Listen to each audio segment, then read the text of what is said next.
menetapkan dan memerintahkan kepada termohon untuk membebaskan pemohon atas nama Thomas P. Kasilembong dari tahanan seketika setelah putusan ini diucapkan. Ini semua kita lakukan agar tegaknya hukum yang berkeadilan untuk menghindari proses kriminalisasi dan kesewenang-wenangan yang bisa saja terjadi pada kita semua. Terima kasih.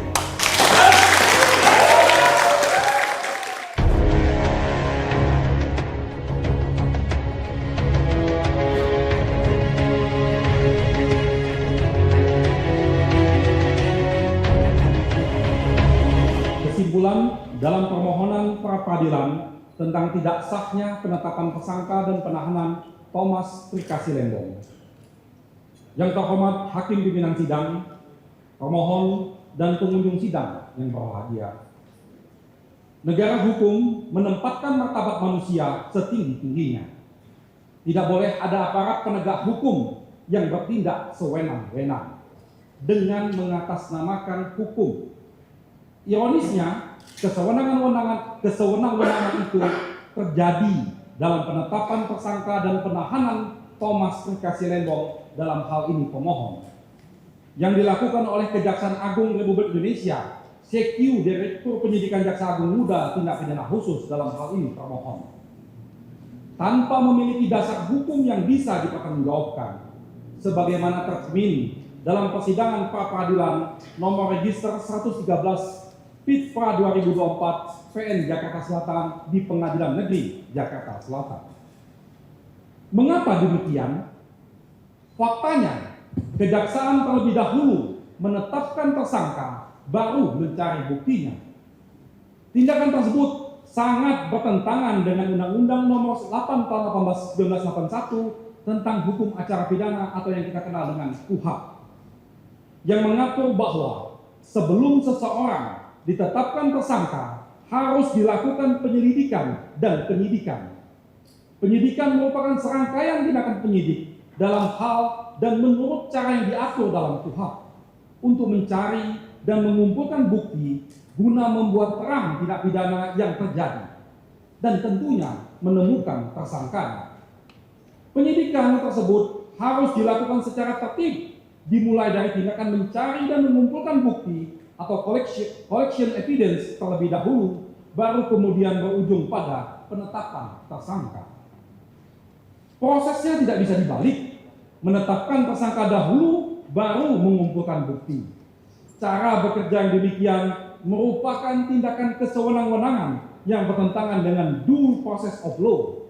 Sebab bila hal demikian yang terjadi, maka bukti yang dimaksud bukan ditemukan atau dikumpulkan, tetapi bukti tersebut dibuat atau direkayasa. Dengan kata lain, inilah bentuk kriminalisasi yang memberangus hak asasi manusia. Tindakan demikian berakibat semua tindakan penyidik menjadi tidak sah, baik terkait penetapan tersangka, penangkapan, dan penahanan terhadap tersangka yang dimaksud. Selain itu, termohon dalam persidangan ini juga terbukti memaksakan alat bukti yang tidak memenuhi unsur inti delik, yaitu bukti terjadinya kerugian keuangan negara, sebagaimana diisyaratkan oleh putusan Mahkamah Konstitusi. Termohon juga melakukan pelanggaran hukum dengan tidak memberitahukan SPDP kepada pemohon dalam waktu maksimal 7 hari, serta berbagai kejanggalan lainnya. Bahkan termohon dalam menghadirkan ahli juga melakukan pelanggaran hukum yang sangat fatal. 2 ahli yang diajukan melakukan tindakan tercela, yaitu plagiat dalam keterangan tertulisnya. Sungguh memalukan, penegak hukum yang mestinya menjaga marwah penegakan hukum dan bekerja secara profesional dan akuntabel justru mempertontonkan perilaku pelanggaran hukum dalam persidangan yang digelar secara terbuka untuk umum. Sebelumnya, pemohon juga keberatan menunjukkan alat-alat bukti yang dibawanya. Hal ini menunjukkan ketidakprofesionalan dan semakin memperkuat dugaan kriminalisasi terhadap kasus ini, sebagaimana dirangkum dalam kesimpulan sidang berikut ini. Dalam eksepsi bahwa dalam jawaban termohon tertanggal 19 November 2024 diuraikan pada intinya permohonan pra-peradilan tidak sah karena tidak ditandatangani oleh pemohon maupun kuasanya. Bahwa pada faktanya permohonan yang diserahkan pemohon melalui tim penasihat hukum kepada Ketua Pengadilan Negeri Jakarta Selatan pada tanggal 5 November 2024 telah ditandatangani oleh penasihat hukum, kuasa pemohon, dan sebagaimana terbukti telah diunggah melalui e-berpadu yang merupakan sistem elektronik resmi dari Pengadilan Negeri Jakarta Selatan, di mana pada sistem e-berpadu telah jelas bahwa permohonan kami telah lengkap ditandatangani, bahwa dalil termohon sudah secara tegas dibantah pula oleh hakim pemeriksa perkara akuo.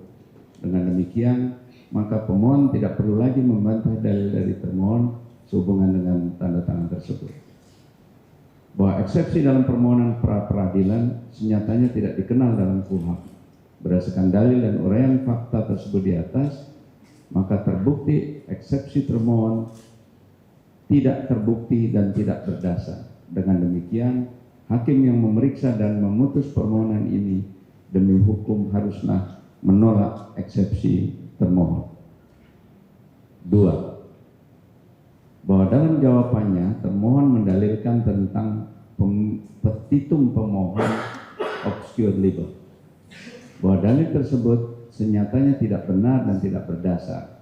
Sebab pada faktanya sudah banyak putusan pra-peradilan di dalam petitum berupa menyatakan segala keputusan atau penetapan yang diterbitkan lebih lanjut oleh termohon yang berkaitan dengan penetapan tersangka atas diri pemohon adalah tidak sah dan tidak mengikat secara hukum.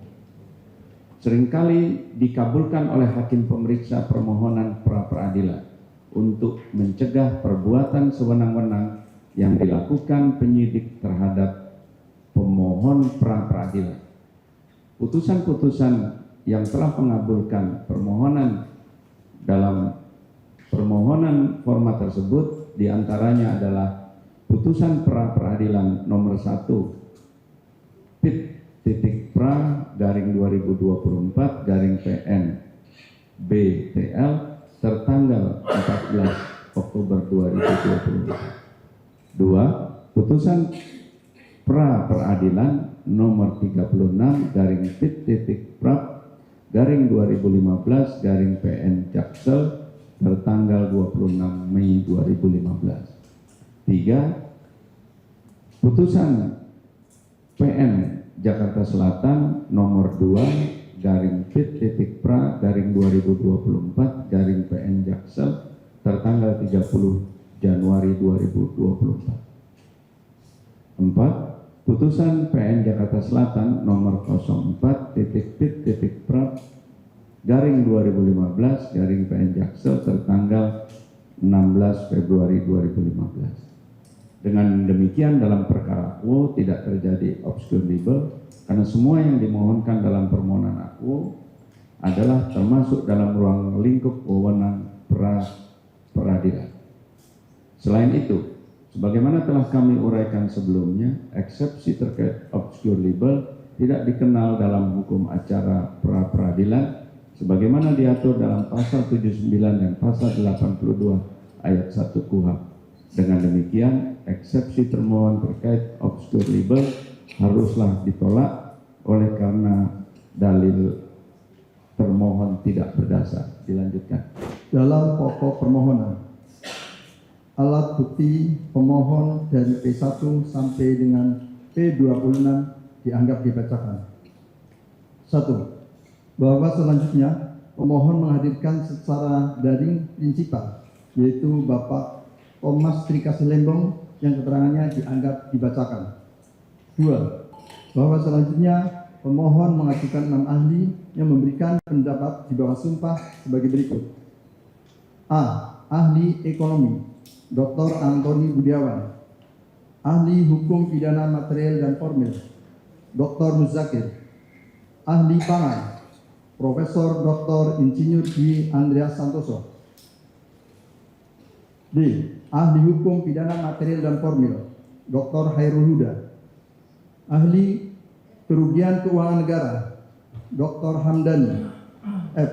Ahli Hukum Administrasi Negara, Profesor Igede Panca Astawa, yang semuanya pendapatnya dianggap dibacakan. B. Alat bukti termohon, bahwa termohon mengajukan alat bukti surat untuk membuktikan dalil jawabannya dianggap dibacakan. 2. Bahwa selanjutnya termohon mengajukan 4 ahli yang memberikan pendapat di bawah sumpah dan 1 ahli tidak di bawah sumpah yang hanya dibacakan afidavitnya di muka persidangan. A. Ahli Profesor Dr. Hibnu Nugroho dan ahli Taufik Rahman PhD. Terhadap kedua ahli tersebut, kami tidak menganggap dan meminta hakim pemeriksa perkara untuk mengabaikan pendapatnya dan mencatat dalam berita acara sidang karena kedua ahli tersebut telah memberikan keterangan palsu di bawah sumpah. Atas hal tersebut, kami telah melaporkan kedua ahli, Profesor Dr. Hibnu Nugroho dan Taufik Rahman PhD, ke Polda Metro Jaya dengan laporan LP BP B7132 11 Romawi 2024 SPKT Polda Metro Jaya tertanggal 22 November 2024 atas perbuatan yang diduga memberikan keterangan palsu di bawah sumpah sebagaimana diatur dalam pasal 242 junto pasal 55 ayat 1 ke 1 KUHP. B. Ahli Dr. Ahmad Reddy, pendapatnya dianggap dibacakan. C. Ahli Effendi Sihombing, pendapatnya dianggap dibacakan. D. Ahli Profesor Dr. Agus Surono. Terhadap pendapat ahli tersebut, kami menyatakan keberatan karena ahli AKO memberikan pendapat tertulis atau affidavit tidak di bawah sumpah. Atas hal tersebut kami minta hakim untuk mengabaikan berdasarkan pasal 187 huruf C KUHP sehingga demi hukum harus ditolak. C. Analisis yuridis terhadap alat bukti dan fakta persidangan, bahwa apabila alat bukti, keterangan prinsipal dan pendapat ahli tersebut dihubungkan, maka akan diperoleh fakta hukum mengenai duduk permohonan kami sebagai berikut. Bahwa pemohon berkesimpulan untuk tetap pada permohonannya serta sangat keberatan dengan semua dalil-dalil yang dikemukakan oleh termohon sebagaimana yang terdapat dalam surat jawaban dan selama proses persidangan. Bahwa dalil-dalil yang telah kami sampaikan dalam permohonan dan selama proses persidangan merupakan satu kesatuan yang tidak dapat dipisahkan dan dijadikan pertimbangan pula dalam kesimpulan ini. 1. Tentang tidak sahnya penetapan termohon sebagai tersangka berdasarkan surat ketetapan tersangka Direktur Penyidikan Jaksa Agung Muda Tindak Pidana Khusus sebagaimana nomor tersebut di atas tertanggal 29 Oktober tahun 2024. A.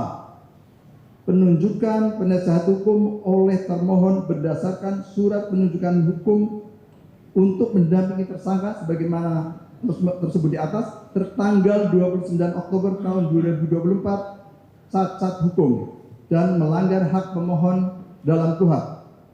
1. Termohon terbukti secara sah tidak memberikan kesempatan kepada pemohon untuk menunjuk penasihat hukumnya sendiri sesuai dengan pasal 54, 55, dan 57 KUHP.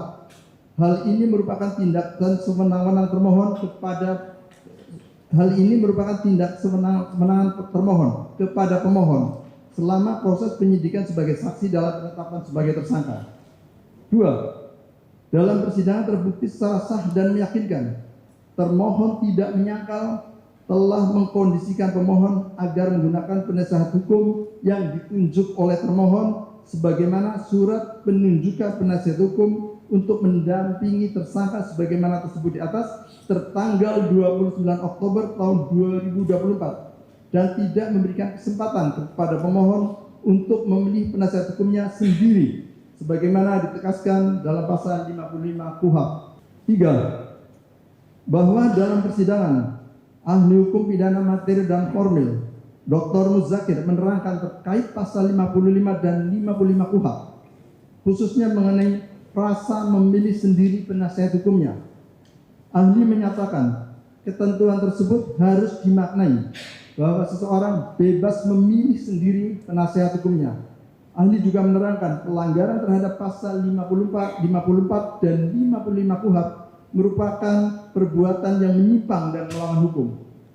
Bahwa ahli menyatakan apabila terdapat suatu penetapan tersangka kepada seseorang di mana orang tersebut tidak memilih penasihat hukumnya sendiri secara bebas, maka penetapan tersangka tersebut adalah tidak sah, tidak mengikat secara hukum, dan harus dibatalkan.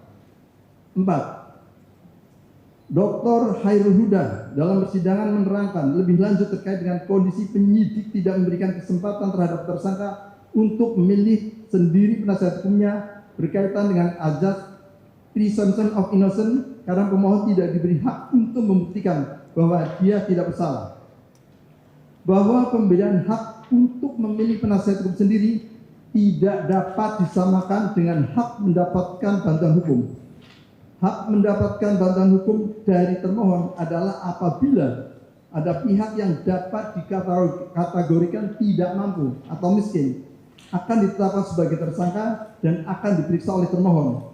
Maka termohon yang berkewajiban memfasilitasi dengan menunjuk penasihat hukum untuk pihak tersebut, dan hal itu tidak berlaku bagi pihak yang mampu memilih penasihat hukumnya sendiri.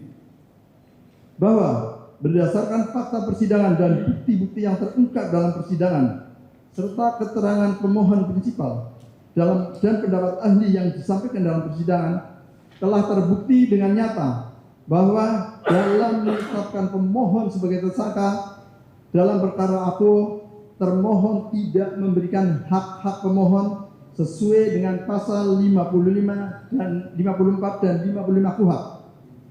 Dengan demikian sudah seharusnya penetapan pemohon sebagai tersangka dalam perkara aku dinyatakan tidak sah, tidak mengikat secara hukum, dan harus dibatalkan.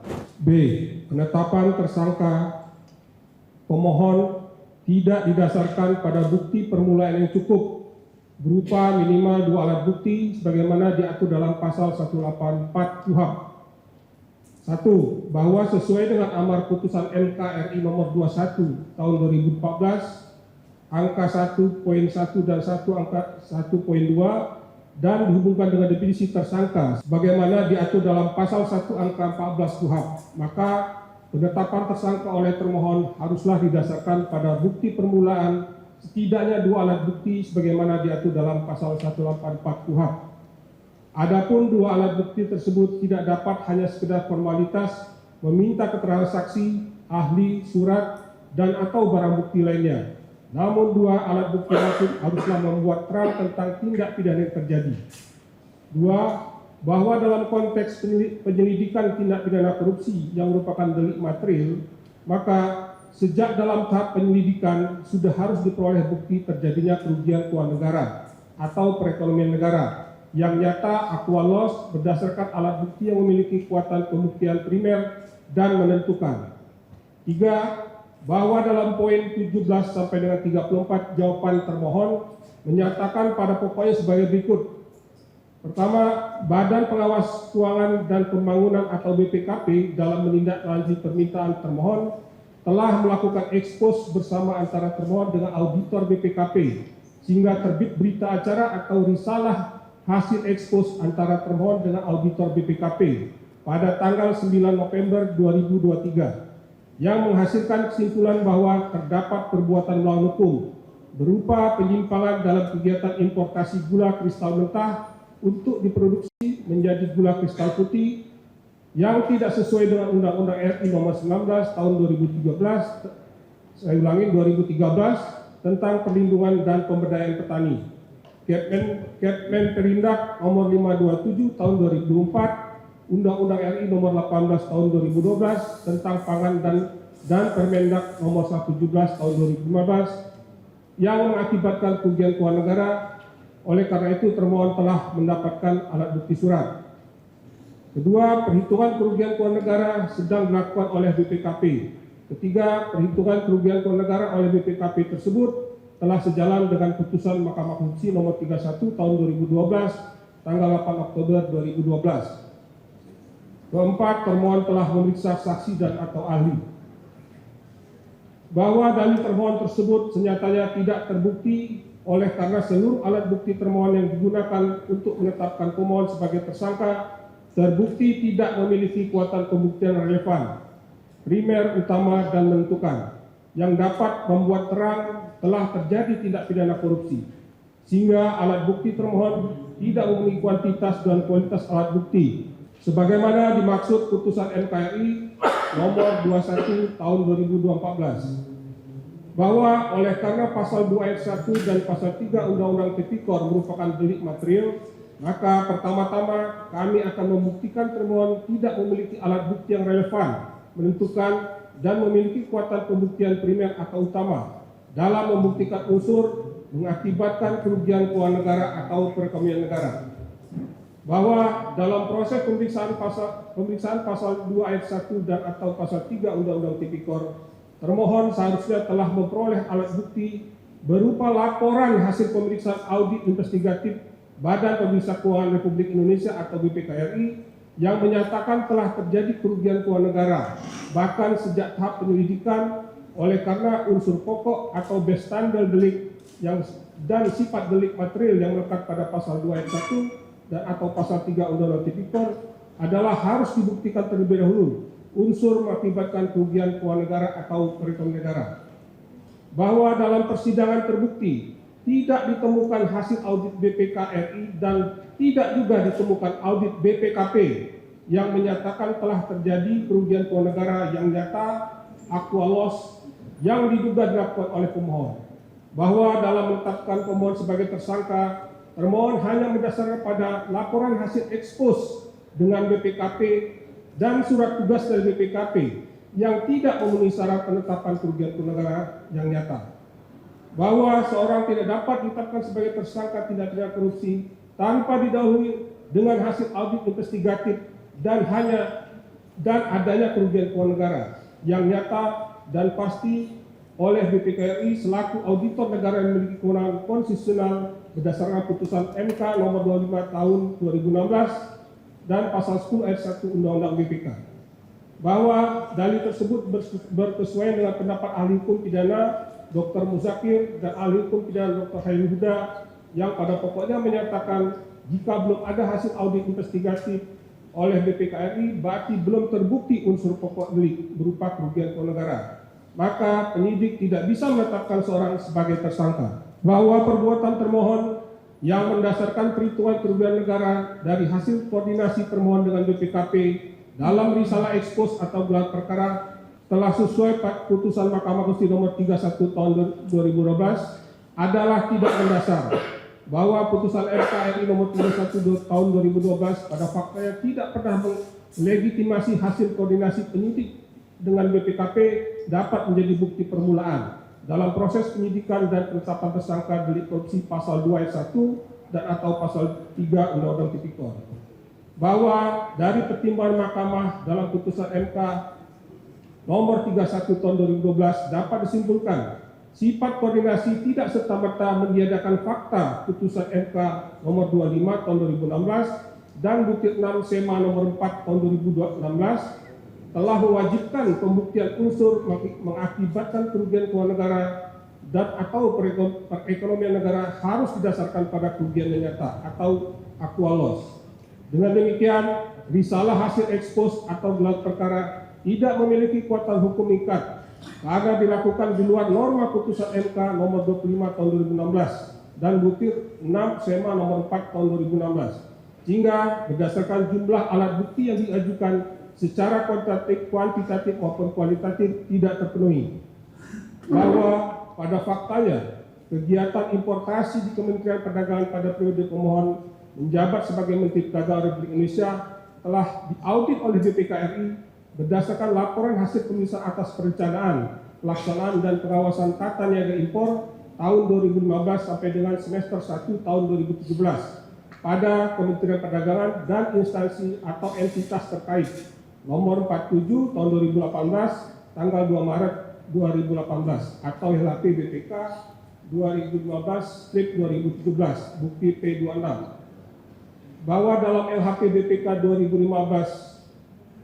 2015-2017 tidak terdapat temuan yang menyatakan telah terjadi kerugian keuangan negara dalam tata niaga impor tahun 2015 sampai dengan semester 1 tahun 2017 pada Kementerian Perdagangan, bahwa hal ini turut membuktikan termohon mengajukan kepada BPKP untuk melakukan audit investigatif setelah perkara yang masuk dalam tahap penyidikan adalah cacat hukum, dikarenakan kewenangan BPK RI berdasarkan Undang-Undang Dasar 1945 dan Pasal 10 ayat 1 Undang-Undang BPK, sedangkan kewenangan BPKP hanya didasarkan pada peraturan Presiden. Sebaliknya, yang terbukti dalam persidangan adalah keuntungan yang diperoleh negara dan masyarakat dari kebijakan impor gula kristal mentah untuk diolah menjadi gula kristal putih.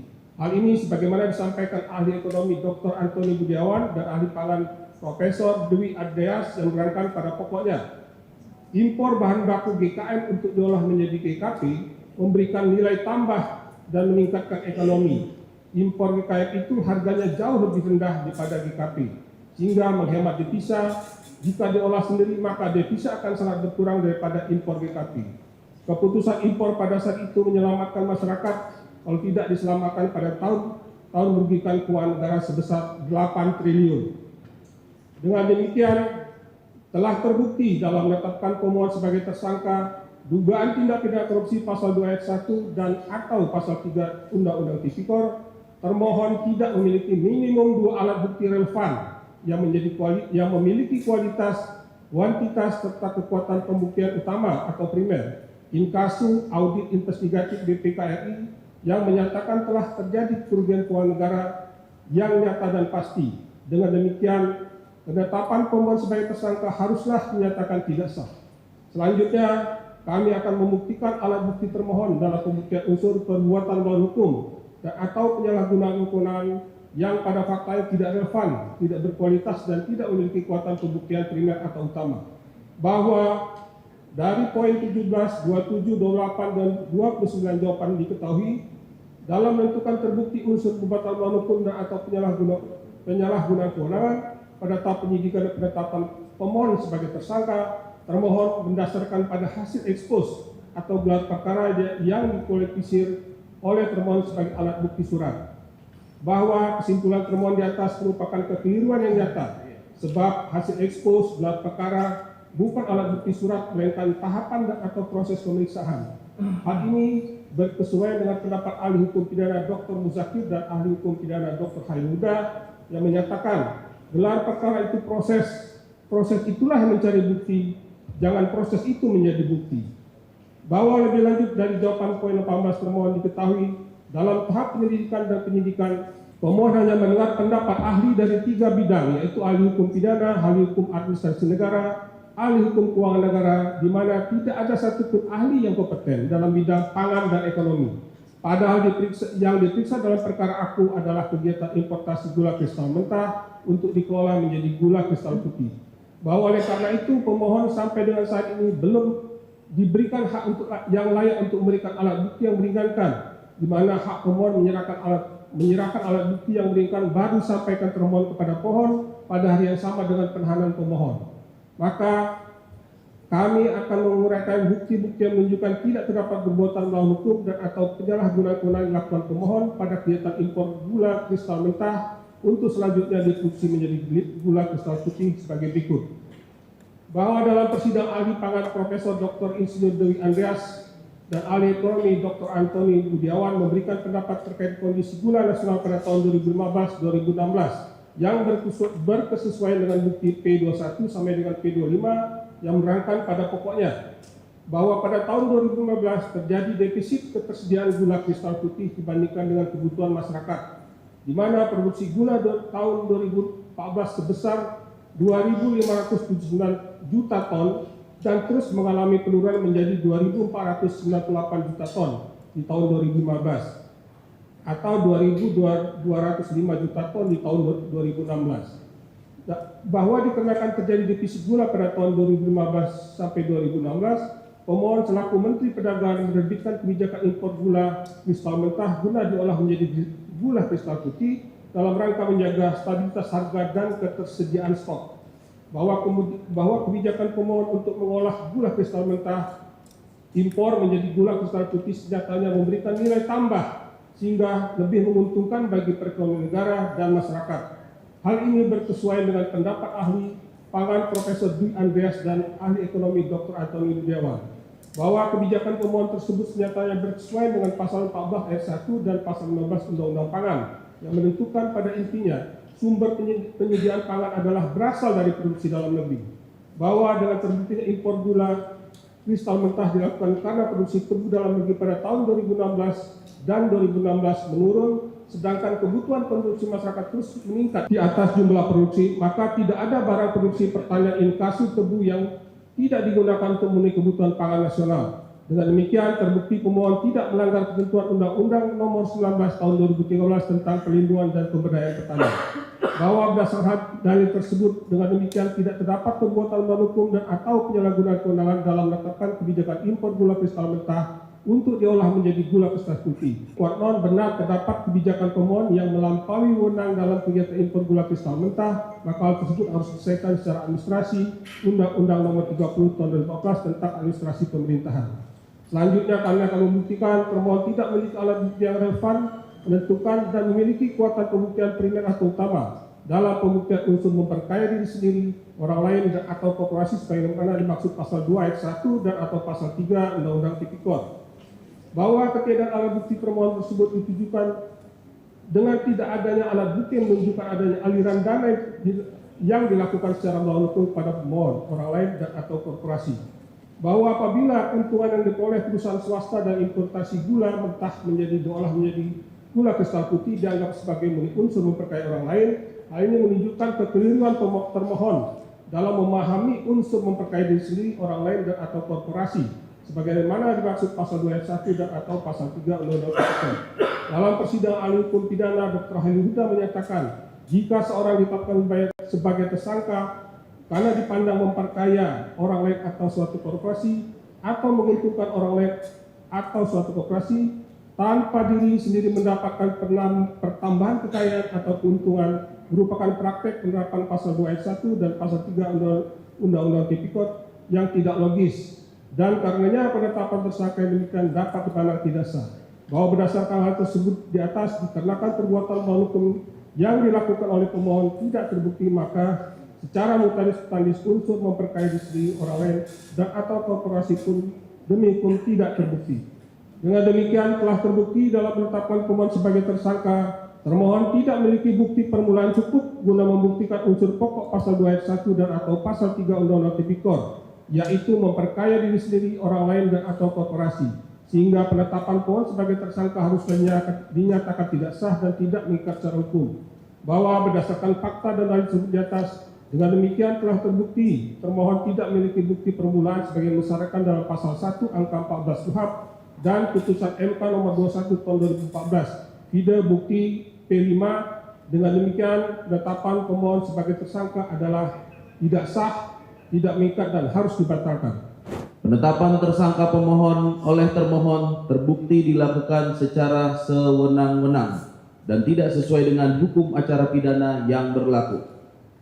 Bahwa berdasarkan proses persidangan pra-peradilan perkara akuo, dapat disimpulkan bahwa penanganan kasus ini telah terbukti dijalankan secara sewenang-wenang dan melanggar aturan serta prosedur dalam menetapkan pemohon sebagai tersangka.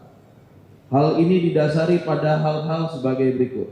1. Termohon telah terbukti tidak memiliki dua alat bukti yang relevan sebagai syarat untuk menetapkan pemohon sebagai tersangka. Padahal syarat tersebut merupakan syarat mutlak yang harus dipenuhi terlebih dahulu sebelum menetapkan pemohon sebagai tersangka.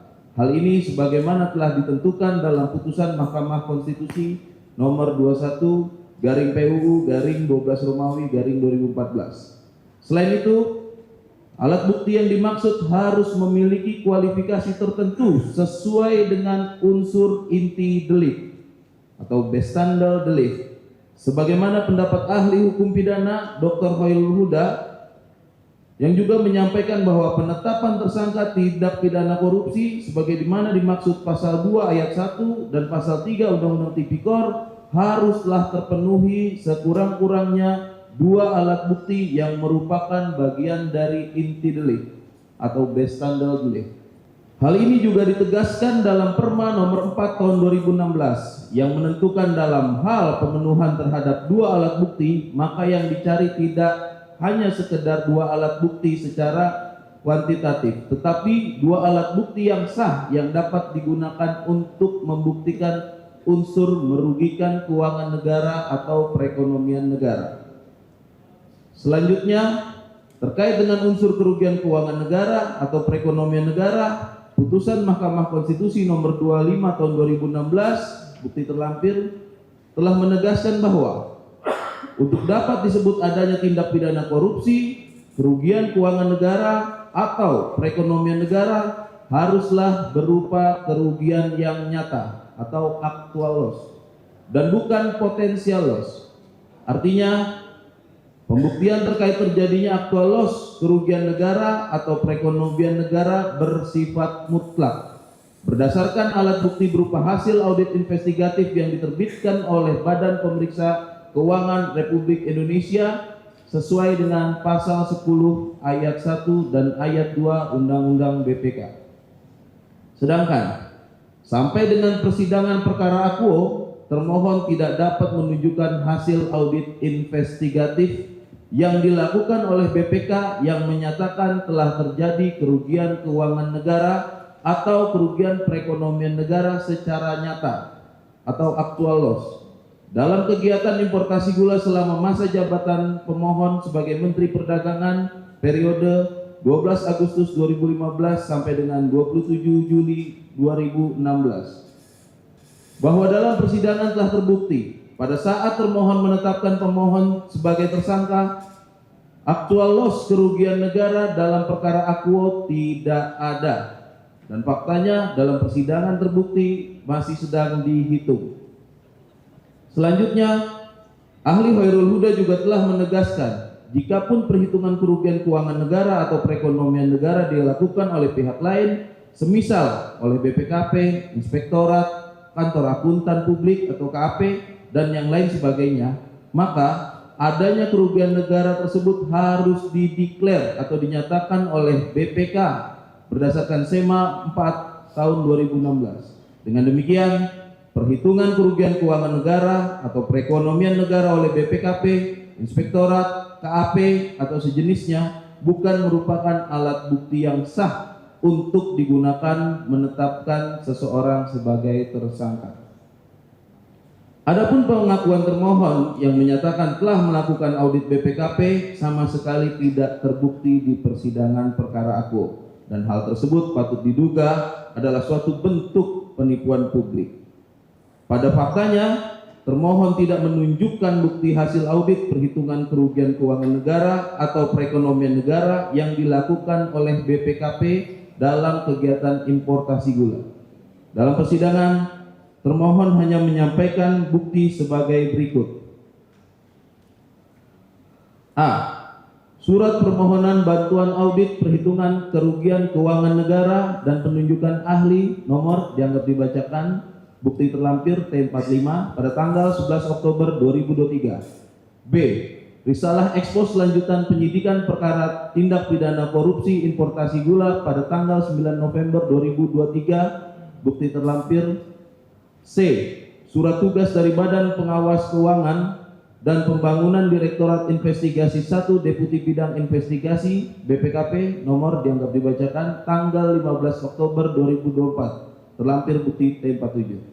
Bukti-bukti tersebut di atas tidak relevan dan tidak memiliki kekuatan pembuktian utama dalam membuktikan unsur mengakibatkan kerugian keuangan negara atau perekonomian negara. Dalil tersebut berkesesuaian dengan pendapat ahli Dr. Muzakir yang menyatakan suatu risalah rapat gelar perkara tidaklah dapat dijadikan alat bukti untuk menetapkan seseorang menjadi tersangka. Hal ini mengingat sifat dari gelar perkara yang merupakan output pendalaman internal dari suatu institusi sehingga tidak mengikat dan hanya dapat dipergunakan sebagai bahan internal penyidik. Ahli Hoirul Huda juga menyatakan hal yang sama, bahwa gelar perkara itu proses, dan proses itulah yang mencari bukti, bukan proses itu menjadi bukti. Lebih lanjut, berdasarkan bukti-bukti tersebut di atas, terlihat bahwa termohon dalam menggunakan kewenangan sebagai penyidik dalam perkara tindak pidana korupsi telah melampaui wewenang dan telah bertindak secara sewenang-wenang, yaitu dengan terlebih dahulu menetapkan pemohon sebagai tersangka dan melakukan penahanan terhadap diri pemohon, padahal kerugian negara yang bersifat actual loss sebagaimana karakter khas dari tindak pidana korupsi yang bersifat delik material sebagaimana diatur dalam pasal 2 ayat 1 dan pasal 3 Undang-Undang Tipikor serta putusan Mahkamah Konstitusi tidak ditemukan sama sekali karena sedang dalam proses penghitungan. Dengan demikian, maka angka kerugian negara sebesar 400 miliar disampaikan kepada publik adalah angka goib. Dari uraian tersebut di atas dapat disimpulkan bahwa termohon tidak memiliki dua alat bukti yang sah dalam memenuhi unsur delik pasal 2 ayat 1 dan atau pasal 3 Undang-Undang Tipikor, yaitu unsur kerugian keuangan negara atau perekonomian negara pada waktu sebelum menetapkan pemohon sebagai tersangka dalam hal ini pada masa penyidikan. Sedangkan ahli hukum acara pidana Dr. Hoirul Huda secara tegas menyampaikan tercukupinya sekurang-kurangnya dua alat bukti mengenai kerugian keuangan negara. Inilah yang menjadi paling krusial dalam penetapan tersangka dalam perkara tindak pidana korupsi yang dimaksud. Dengan demikian, penetapan pemohon sebagai tersangka tanpa didahului dengan terpenuhinya syarat minimal dua alat bukti yang sah dan relevan dalam membuktikan unsur kerugian keuangan negara atau perekonomian negara dalam pasal 2 ayat 1 dan atau pasal 3 Undang-Undang Tipikor adalah tidak sah dan tidak mengikat secara hukum. Selanjutnya, selain pemenuhan unsur kerugian keuangan negara atau perekonomian negara, pemenuhan unsur memperkaya diri sendiri dalam pasal 2 dan ayat 1 Undang-Undang Tipikor dan menguntungkan diri sendiri dalam pasal 3 Undang-Undang Tipikor juga sangat penting dalam perkara akuo. Melalui terpenuhinya dua alat bukti dalam masa penyidikan sebelum ditetapkannya pemohon sebagai tersangka.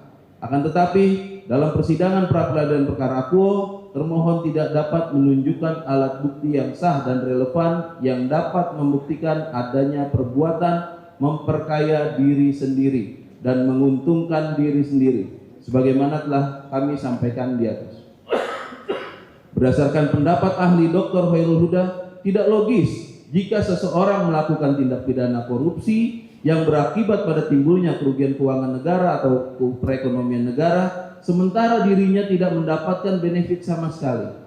Sedangkan dalam literatur faktor ekonomi merupakan faktor utama penyebab orang termotivasi melakukan tindak pidana korupsi, termasuk yang ditentukan dalam pasal 2 ayat 1 dan pasal 3 Undang-Undang Tipikor.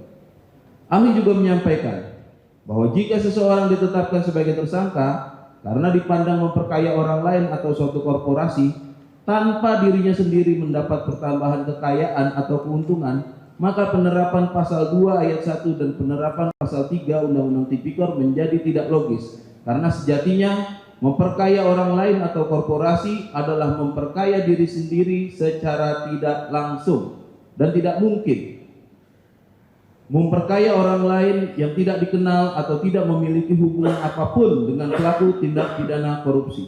Dengan demikian, penetapan pemohon sebagai tersangka tanpa didahului terpenuhnya syarat minimal dua alat bukti yang sah dan relevan dalam membuktikan unsur memperkaya diri sendiri sebagaimana dalam pasal 2 ayat 1 dan pasal 3 Undang-Undang Tipikor adalah tidak sah, tidak mengikat secara hukum dan harus dibatalkan. Bahwa pelanggaran prosedur termohon lainnya yang sangat fatal dalam perkara akuo adalah termohon tidak menjalankan kewajiban untuk menyampaikan surat pemberitahuan dimulainya penyidikan AKSPDP kepada pemohon sesuai dengan putusan MKRI nomor 130 PUU 13/2015 yang mengatur bahwa SPDP harus sudah diterima terlapor atau tersangka paling lambat 7 hari setelah diterbitkannya surat perintah penyidik atau sprindik. Penyidikan perkara akuo didasarkan pada surat perintah nomor yang telah disebutkan tanggal 3 Oktober 2023 atau sprindik 3 Oktober 2023. Namun pada faktanya pemohon baru menerima pemberitahuan tentang sprindik 3 Oktober 2003 tersebut melalui surat pemberitahuan penyidik perkara tindak pidana korupsi nomor yang disebutkan tertanggal 29 Oktober 2024. Kami sebut sebagai SPDP 29 Oktober 2024. Bahwa lebih lanjut yang dijadikan dasar terbitnya surat penahanan Direktur Penyidikan Jaksa Agung Muda Tindak Pidana Khusus nomor PRIN 50F.2 FD.2 garing 10 tahun 2024 tertanggal 29 Oktober 2024 video bukti P3 baru diketahui oleh pemohon terdapat sprindik lain, yaitu surat perintah penyidikan Direktur Penyidikan Jaksa Agung Muda Tindak Pidana Khusus nomor sebagaimana tersebut di sini dengan kami sebut sebagai 7 sprindik lainnya. Berdasarkan fakta tersebut di atas, pemberitahuan SPDP 29 Oktober 2024 tersebut telah melebihi 7 hari, baik setelah diterbitkan sprindik 3 Oktober 2023 ataupun mengacu pada sprindik terakhir, inkasu sprindik 15 Oktober 2024. Bahwa tindakan termohon tersebut telah bertentangan dengan norma putusan MKRI nomor 130 PUU 13/2015. Sehingga proses penyidikan yang dilakukan termohon yang berujung ditetapkannya pemohon sebagai tersangka dan melakukan penahanan dalam perkara akuo telah secara nyata terbukti melanggar prosedur dalam hukum. Termohon sendiri tidak membantah pelanggaran prosedur hukum acara yang dilakukannya tersebut dalam jawaban termohon. Dan justru termohon mempertegas fakta pelanggaran prosedur tersebut sebagaimana yang termohon sampaikan pada angka 8 halaman 14-15 jawaban termohon, yang pada pokoknya menyatakan bahwa termohon telah mengirimkan SPDP pada tanggal 3 Oktober 2023 bersamaan dengan tanggal sprindik, yaitu 3 Oktober 2023 kepada penuntut umum dan KPK. Secara implisit termohon telah menyatakan tidak menyampaikan SPDP kepada pemohon. Terlebih, termohon pada faktanya tidak menyampaikan 7 sprindik lain sebagai alat bukti dalam perkara akuo. Selanjutnya, pada angka 31 huruf A halaman 35 jawaban termohon. Termohon semakin membuktikan fakta. Termohon secara sadar baru mengirimkan SPDP kepada pemohon melalui surat tertanggal 29 Oktober 2004, yang mana hal ini melebihi 7 hari setelah terbitnya sprindik 3 Oktober 2023 atau 1 tahun lebih. Bahkan SPDP tersebut diterima pemohon pada tanggal 1 November 2004 video bukti T68 setelah pemohon ditetapkan sebagai tersangka pada tanggal 29 Oktober 2024. Tindakan termohon tersebut sangat merugikan hak dan kepentingan hukum pemohon yang telah dijamin oleh undang-undang dan ditegaskan dalam putusan MKRI nomor 130. Tidak diberikannya SPDP dalam waktu paling lambat 7 hari setelah diterbitkannya sprindik 3 Oktober 2003 kepada pemohon mengakibatkan pemohon tidak pernah memahami proses hukum yang sedang berjalan.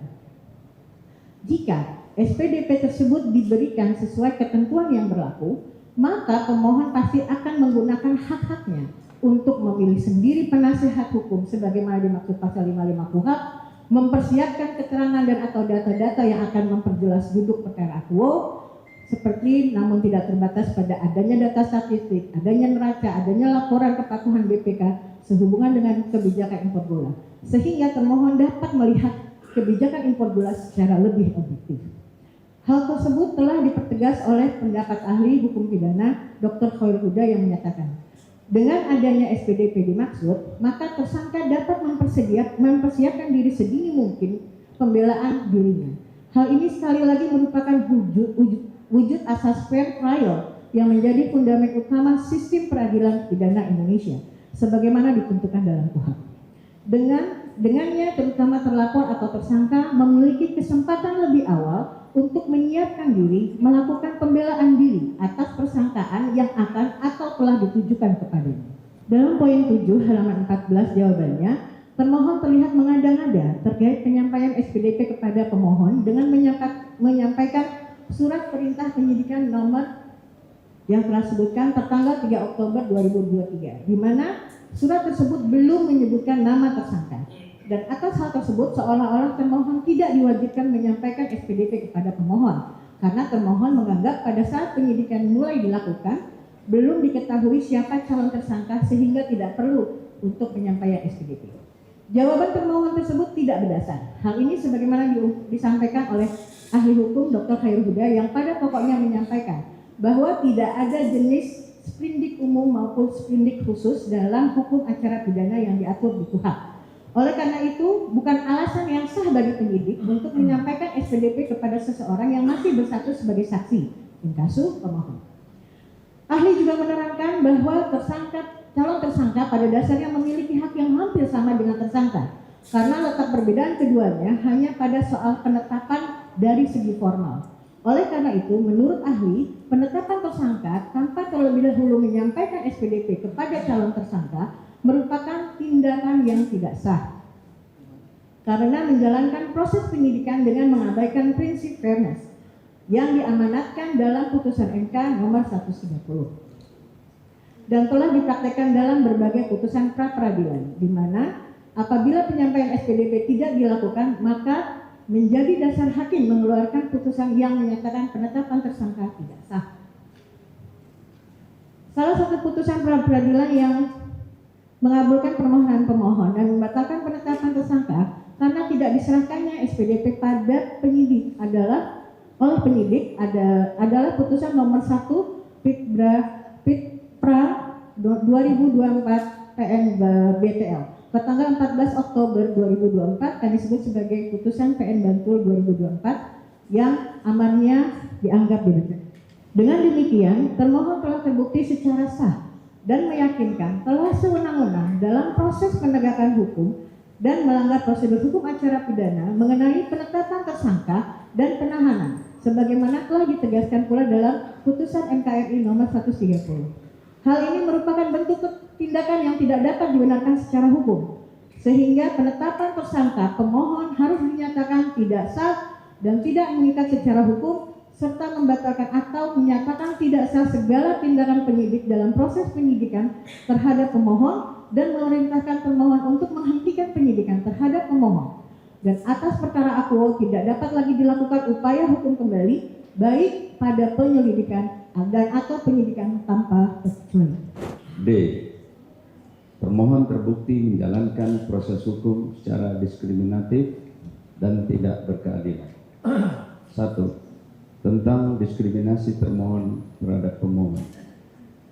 Bahwa dari surat penetapan pemohon sebagai tersangka diketahui objek penyidikan perkara akuo adalah dugaan tindak pidana korupsi dalam kegiatan importasi gula di Kementerian Perdagangan yang terjadi pada tahun 2015 sampai dengan tahun 2023. Akan tetapi yang diperiksa dalam perkara akuo hanya pemohon yang masa jabatannya sangat singkat, yaitu sejak tanggal 12 Agustus 2015 sampai dengan 27 Juli 2016. Bahwa pada faktanya Menteri Perdagangan sebelum pemohon yang menjabat pada tahun 2015 juga adalah Saudara Rahmat Gober yang menjabat sejak 27 Oktober 2014 sampai dengan 12 Agustus 2015.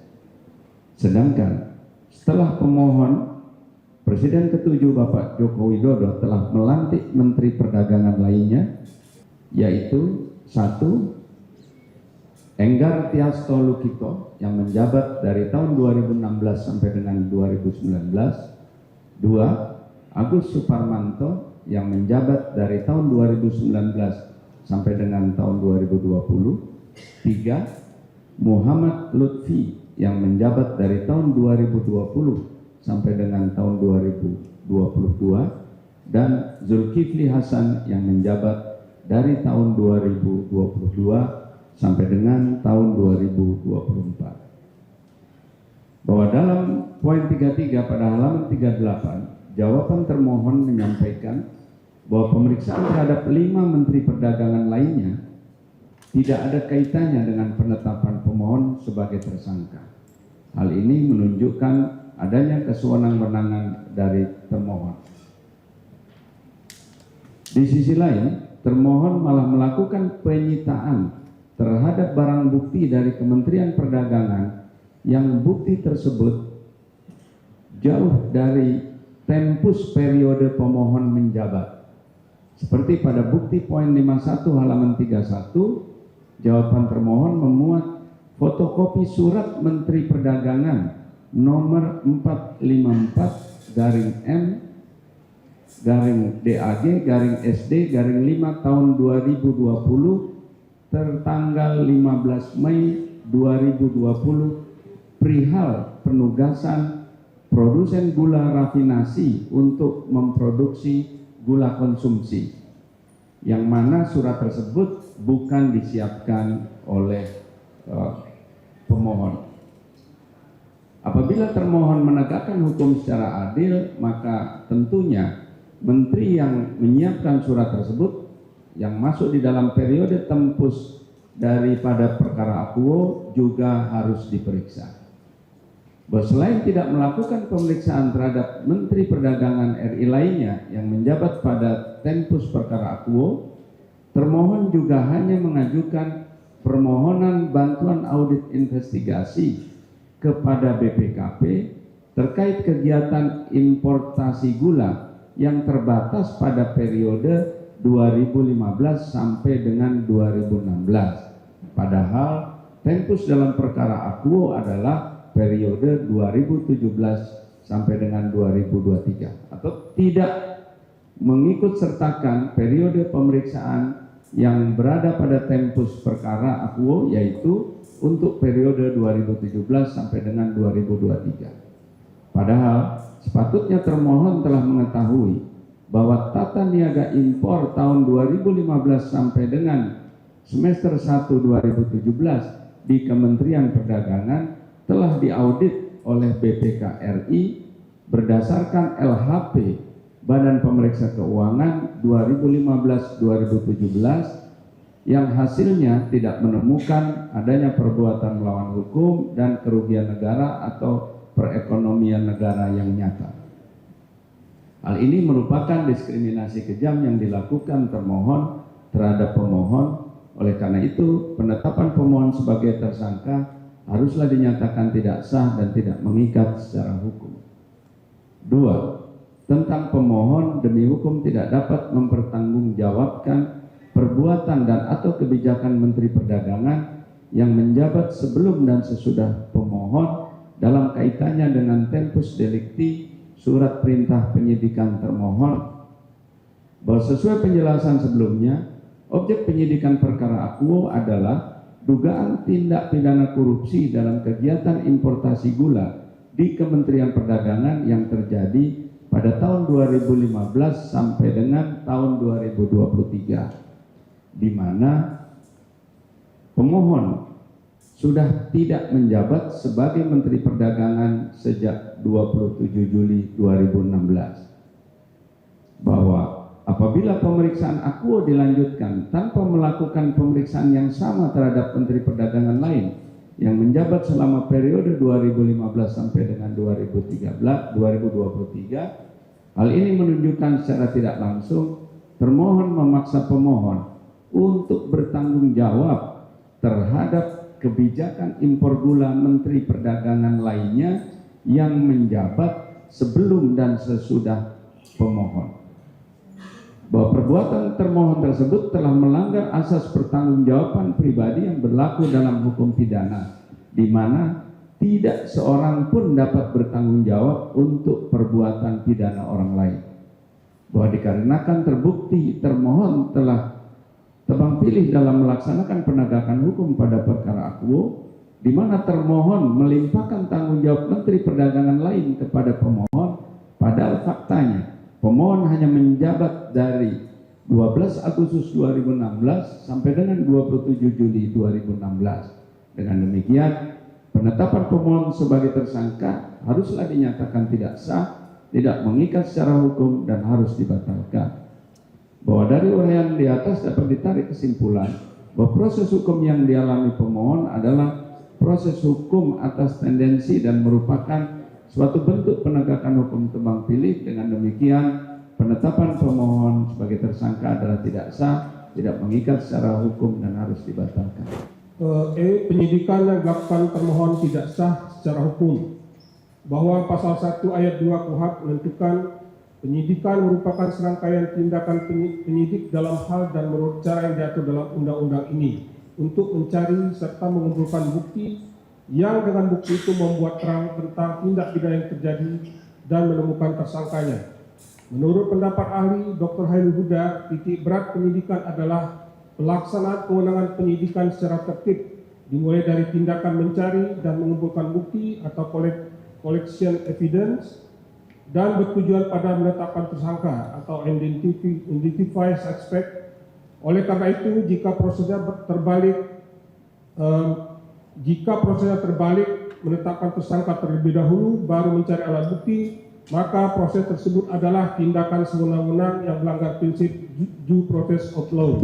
Bahwa oleh karena terbukti pemohon telah ditetapkan sebagai tersangka padahal tidak ada bukti kerugian keluarga negara atau perekonomian negara, hal ini menunjukkan sesungguhnya belum ada peristiwa pidana yang dapat menjadi dasar dilakukannya penyidikan.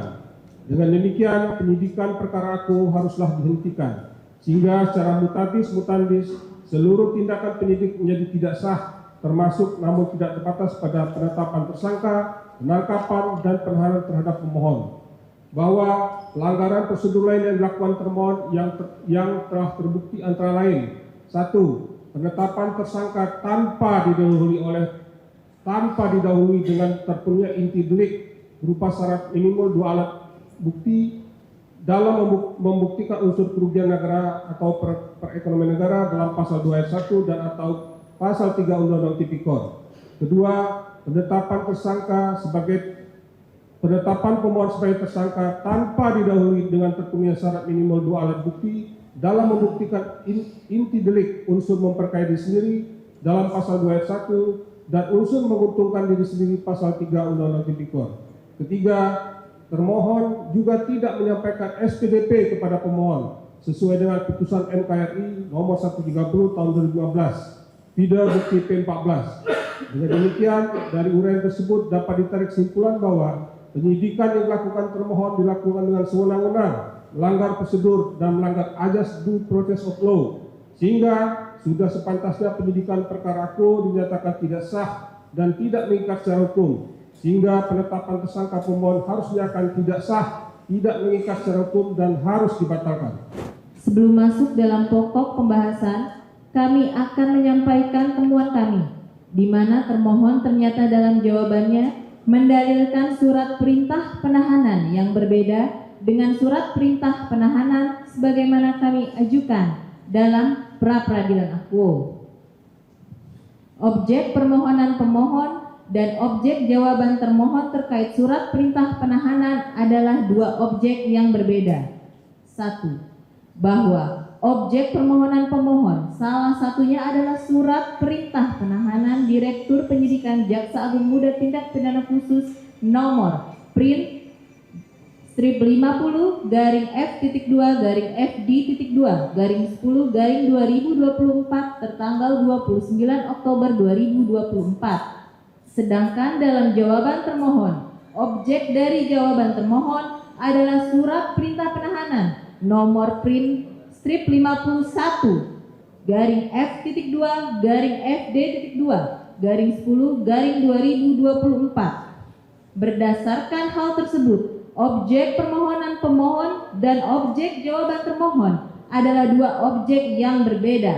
Dengan demikian, maka beralasan secara hukum hakim pemeriksa pra-peradilan untuk mengabaikan seluruh jawaban atau keterangan termohon terkait surat perintah penahanan nomor print strip 51-F.2-FD.2-10-2024 tertanggal 29 Oktober 2024 tentang penahanan pemohon tidak sah, bahwa telah terbukti dan tidak terbantahkan penetapan tersangka yang dilakukan oleh termohon tidak didasarkan pada bukti permulaan yang cukup sebagaimana disyaratkan dalam pasal 184 KUHP dan putusan MKRI nomor 21 tahun 2014, bahwa termohon telah senyatanya melanggar hak asasi pemohon dengan tidak memberikan kesempatan kepada pemohon untuk memilih sendiri penasihat hukum sesuai hati nurani pemohon.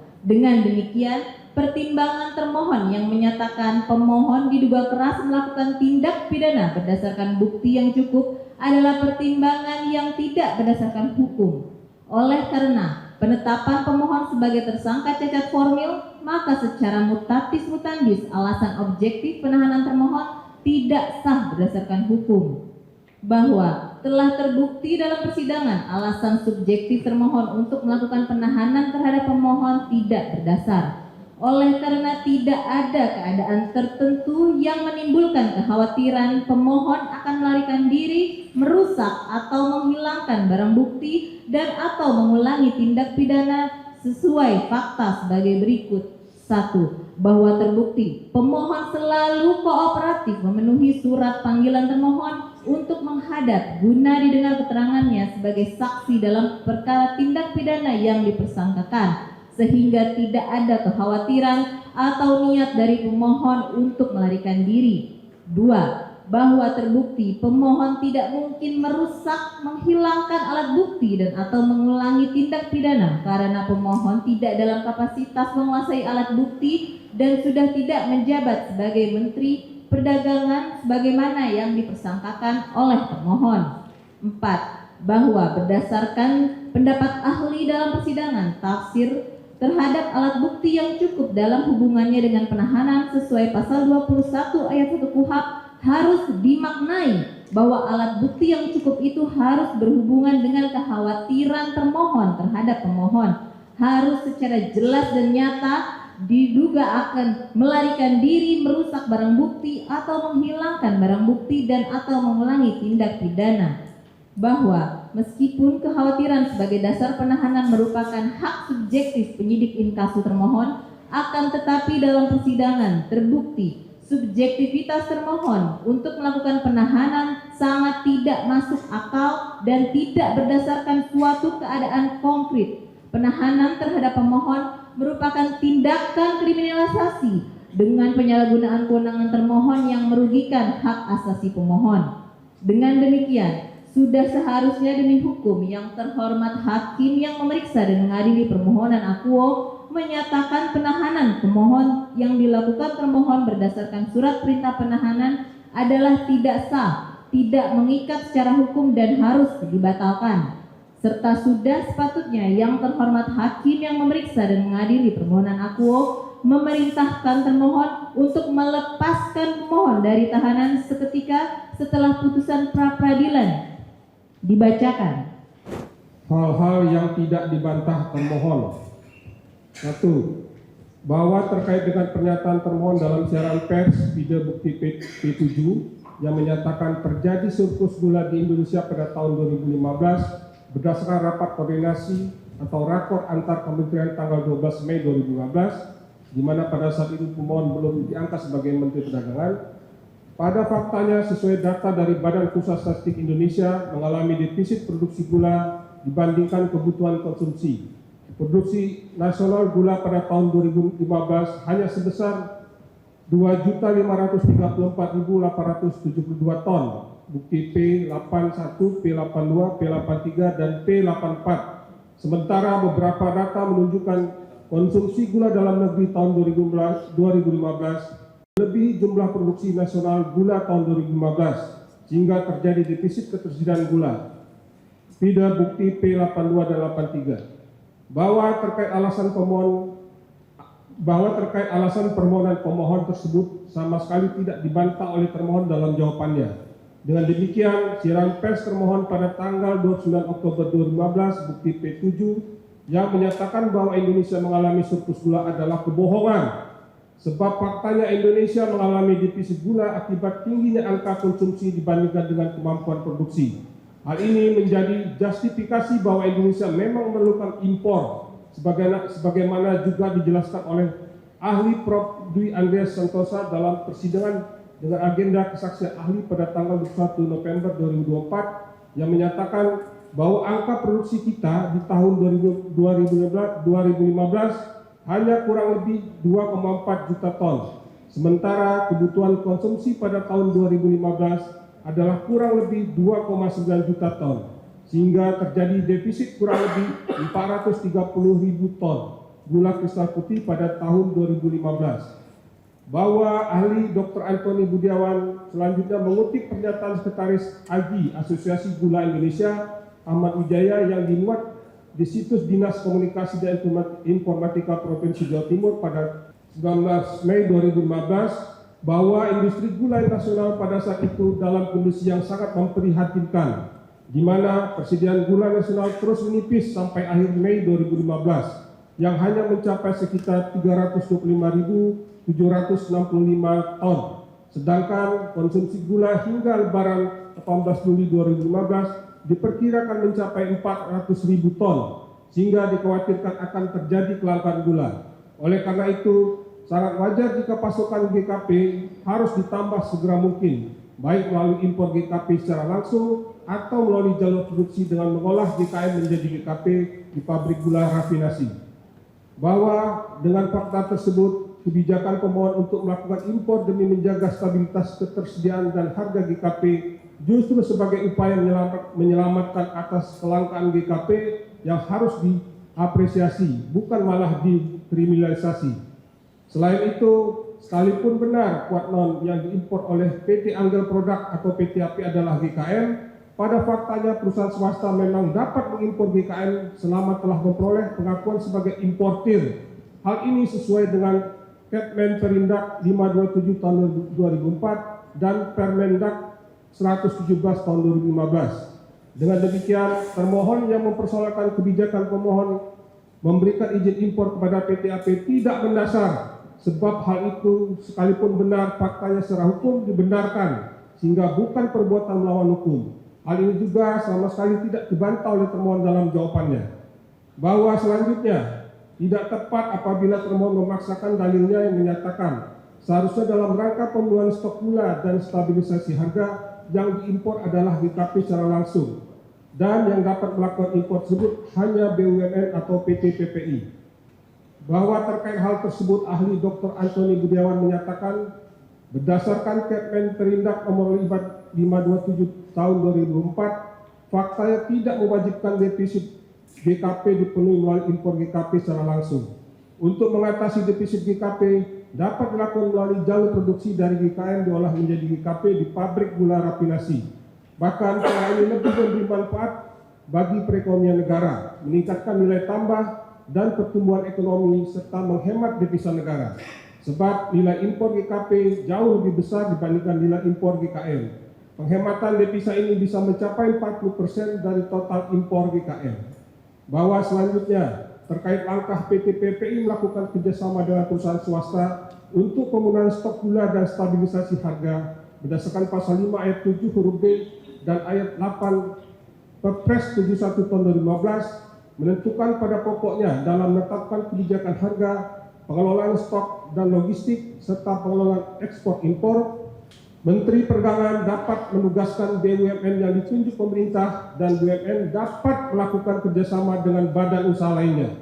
Selain itu, pemberian persetujuan impor kepada perusahaan swasta non-BUMN dapat dilakukan sesuai pasal 5 ayat 1 Permendak 117 tahun 2015 yang menentukan impor GKR dan GKM hanya dapat dilakukan oleh perusahaan pemilik angka pengenalan impor produsen atau APP setelah mendapat persetujuan impor dari Menteri. Bahwa menurut ahli Dr. Antoni Budiawan, kerjasama produksi antara BUMN dengan swasta sangat lazim dilakukan di dunia usaha dengan sebutan maklon atau maklun atau kontrak manufacturing. Sebagai konsekuensi dari kontrak produksi, GKP hasil produksi dari perjanjian kontrak tersebut pada prinsipnya merupakan milik BUMN yang bersangkutan. Bahwa dalam praktek bisnis dan supply chain modern, penyerahan barang GKP hasil kontrak produksi tidak perlu dikirim secara fisik dari pabrik gula rafinasi kepada BUMN pemesan. Tetapi GKP hasil kontrak produksi tersebut dapat dikirim dari pabrik gula rafinasi langsung ke sejumlah pelanggan atau subdistributor. BUMN perdagangan tersebut sesuai perintah BUMN bersangkutan. Hal ini akan menghemat biaya logistik dan dapat menekan harga jual GKP di tingkat konsumen. Bahwa berdasarkan fakta tersebut, juga tidak terbantahkan oleh termohon dalam jawabannya, sehingga tuduhan termohon tidak mendasar dan mengada-ngada, dan sudah sepatutnya penetapan tersangka dan penahanan terhadap pemohon dinyatakan tidak sah, tidak mengikat secara hukum, dan harus dibatalkan. 4. Publik mempertanyakan kredibilitas dan profesionalisme termohon dalam penanganan kasus Akuo dan mendukung hakim pemeriksaan untuk segera membebaskan Thomas Trikasih Lembong. Hakim pemeriksa yang terhormat, perkara Thomas Trikasih Lembong ini telah banyak mengundang simpati publik. Hampir sebagian besar masyarakat tidak percaya dengan penanganan yang dilakukan oleh Kejaksaan Agung Republik Indonesia. Hal ini dapat terlihat dari rapat dengar pendapat yang dilaksanakan antara Kejaksaan Agung Republik Indonesia dengan Komisi 3 DPR Republik Indonesia pada tanggal 14 November 2024. Dalam rapat dengar pendapat tersebut, hampir semua fraksi mempertanyakan Kejaksaan Agung Republik Indonesia mengenai proses penanganan perkara tersebut yang dipandang melanggar due process of law karena tidak adanya dua alat bukti yang sah yang membuktikan inti delik, yaitu hasil audit investigasi BPK Republik Indonesia dan bukti surplus gula yang tidak didasarkan pada data yang valid atau hanya hasil rapat koordinasi. Guna menguatkan dalilnya, para anggota Komisi 3 DPR RI juga menggunakan data dari BPS dan beberapa data lainnya yang sudah disajikan oleh para pakar yang membantah adanya dalil surplus gula yang terjadi pada periode 2015 dan 2016 saat pemohon menjadi Menteri Perdagangan Republik Indonesia. Hal ini semakin menguatkan pemohon para anggota Komisi 3 DPR RI bahwasanya penyidikan terhadap pemohon dilakukan demi kepentingan politis. Selain rapat dengan pendapat, perjalanan persidangan pra-peradilan ini telah mengambil simpati publik yang sangat besar.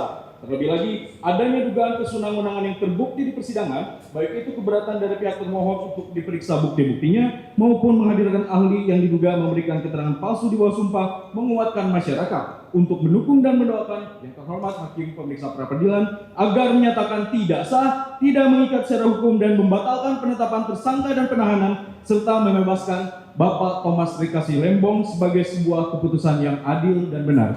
Kita masuk kepada bab 4 penutup. Semua fakta yang dipertontonkan dalam persidangan pra-peradilan ini adalah cermin betapa aparat penegak hukum, dalam hal ini penyidik, telah bertindak sewenang-wenang dengan menggunakan instrumen kekuasaannya. Inilah praktek nyata kriminalisasi terhadap warga negara itu telah terjadi. Dalam situasi seperti ini, tentu kita semua miris, sebab manusia, apalagi aparat penegak hukum, tanpa visi keadilan akan berubah menjadi ajudan kelaliman. Konsekuensinya, hukum yang diciptakan sebagai titian mulia menuju kehidupan berbangsa dan bernegara yang penuh keadaban justru akan tumbang di koyak aparat penegaknya sendiri. Hukum akan keluar dari fitrahnya, tidak lagi bermahkotakan keadilan, tapi bermahkotakan kuasa yang menyimpang.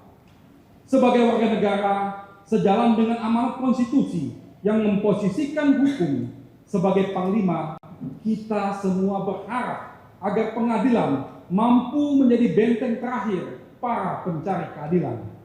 Kita percaya bahwa hakim akan mengkoreksi tindak kesewenang-wenangan yang bertentangan dengan cita-cita hukum dan keadilan. Sebagaimana adagium bahwa mahkota keadilan sejatinya tidak terletak pada bunyi undang-undang, tetapi dalam hati nurani hakim yang melaksanakannya. Menunda keadilan nilainya sama dengan mencampakkan keadilan. Sebab di sana ada hak azazi manusia yang dirampas. Ada seseorang yang diborgol dan dikurung tanpa kesalahan apapun. Ada seseorang yang seharusnya dilindungi dan dijamin kebebasan oleh negara, tetapi malah dikriminalisasi entah untuk kepentingan siapa dan atas permintaan siapa. Kasus ini akan menjadi ujian sejarah, menjadi pertaruhan apakah hukum mengabdi untuk kepentingan keadilan atau kepentingan sang pemesan. Akhirnya, semoga yang terhormat Bapak Hakim bisa memberikan putusan yang seadil-adilnya, mengembalikan kebebasan seseorang yang direnggut paksa dari keluarganya tanpa alasan hukum yang sah. Seseorang yang tidak pernah punya catatan sebagai pelanggar hukum sekecil apapun demi menjamin hak asasi manusia dan menjaga tegaknya marwah hukum yang bermahkota keadilan. Permohonan atau petitum berdasarkan alasan hukum tersebut di atas, maka pemohon memohon kepada Hakim Pengadilan Negeri Jakarta Selatan yang memeriksa dan mengadili permohonan ini supaya berkenan memberikan putusan pra-peradilan yang amanah sebagai berikut. Dalam provisi 1. Menyatakan demi hukum bahwa pemeriksaan permohonan pra-peradilan yang diajukan oleh pemohon harus diperiksa terlebih dahulu sebelum dilakukan pemeriksaan pokok perkara, sekalipun pemohon sudah melimpahkan perkara akuo ke Pengadilan Tindak Pidana Korupsi pada Pengadilan Negeri Jakarta Pusat. Kedua, memerintahkan termohon demi hukum agar tidak melimpahkan berkas perkara ke pengadilan sebelum pemohon pra-peradilan akuo diputus. Dalam pokok perkara 1. Menyatakan menerima dan mengabulkan permohonan pemohon untuk seluruhnya. 2. Menyatakan dan menetapkan bahwa penetapan tersangka yang diterbitkan oleh termohon terhadap pemohon berdasarkan surat penetapan tersangka Direktur Penyidikan Jaksa Agung Muda Tindak Pidana Khusus nomor TAP 60F 2FD 210/2024 tertanggal 29 Oktober 2024 adalah tidak sah dan tidak mengikat secara hukum. 3. Menyatakan dan menetapkan bahwa penahanan yang dilakukan oleh termohon terhadap pemohon berdasarkan surat perintah penahanan Direktur Penyidikan Jaksa Agung Muda Tindak Pidana Khusus nomor PRIN 50F 2FD 210/2024 tertanggal 29 Oktober 2024 adalah tidak sah dan tidak mengikat secara hukum. 4. Memerintahkan kepada pemohon untuk menghentikan penyidikan terhadap pemohon dalam perkara akuo. 5. Menetapkan dan memerintahkan kepada termohon untuk membebaskan pemohon atas nama Thomas Trikasih Lembong dari tahanan seketika setelah putusan ini diucapkan. 6. Menyatakan segala keputusan atau penetapan yang diterbitkan lebih lanjut oleh termohon yang berkaitan dengan penetapan tersangka atas diri pemohon adalah tidak sah dan tidak mengikat secara hukum. 7. Menyatakan Kejaksaan Agung Republik Indonesia CQ Direktur Penyidik Jaksa Agung Muda Tindak Pidana Khusus tidak berwenang melakukan penyelidikan dan penyidikan terhadap pelaksanaan impor gula terhadap pemohon Thomas Trikasih Lembong. 8. Memerintahkan kepada termohon untuk melakukan rehabilitasi dan mengembalikan kedudukan hukum pemohon sesuai dengan harkat dan martabat pemohon. 9. Menghukum termohon untuk membayar biaya-biaya yang timbul dalam perkara ini. Apabila hakim pra-peradilan yang memeriksa dan mengadili permohonan akuo berpendapat lain, mohon putusan seadil-adilnya. Demikianlah kesimpulan permohonan ini kami sampaikan dengan sebaik-baiknya. Kami secara tulus menyampaikan kepada yang terhormat hakim pra-peradilan yang dengan bijaksana memimpin sidang ini dengan baik, kami sampaikan terima kasih. Juga kepada semua pihak yang terlibat dalam sidang ini.